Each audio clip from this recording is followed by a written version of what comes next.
Hello everyone. चलिए आज मैं आपको एक और नई कहानी सुनाती हूँ। आप सब ने ये बात तो सुनी है कि पांडवों की जो पत्नी थी उनका नाम द्रौपदी था। तो पांडवों में जो धनुर्धर अर्जुन थे, अर्जुन की द्रौपदी के अलावा 3 और रानियाँ थीं जिनका नाम सुभद्रा, उलूपी और चित्रांगदा था।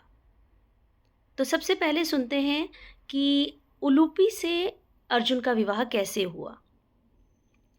जब कौरव और पांडवों के बीच विवाद बहुत ज़्यादा बढ़ने लगा, तो घर के बड़ों के साथ-साथ महाराज धृतराष्ट्र ने भी हस्तिनापुर का विभाजन स्वीकार कर लिया। और फिर महाराज धृतराष्ट्र के कहने पे युधिष्ठिर ने खांडवप्रस्थ जाने की बात को भी स्वीकार कर लिया। ये खांडवप्रस्थ जो था एक बंजर ज़मीन थी जो कि यमुना नदी के पश्चिमी तट पर थी, जहाँ पे नागवंशी रहा करते थे।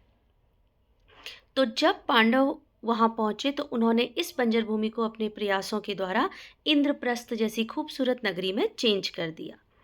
लेकिन इन सब के बीच जो वहां पे नागवंशी रह रहे थे, उनका घर जो है वो उनसे छीन लिया गया और इन सब चीज़ों के लिए वो अर्जुन को ही अपना दुश्मन मानने लगे थे।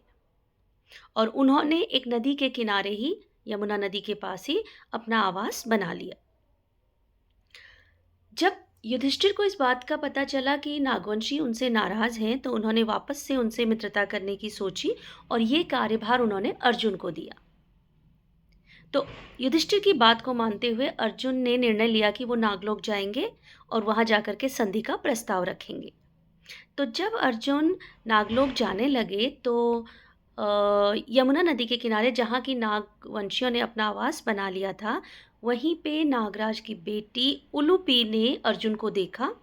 वो अर्जुन पर बहुत मोहित हो गई और अर्जुन को लेके अपने साथ नागलोक लेके गई।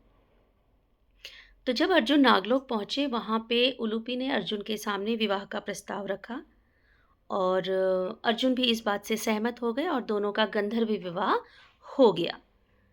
तो अब अर्जुन कुछ समय तो वहाँ पे रुके, हमेशा के लिए वो रुक नहीं सकते थे, इसलिए कुछ समय बाद वो उस नागलोक से परमिशन लेकर के वापस आ गए।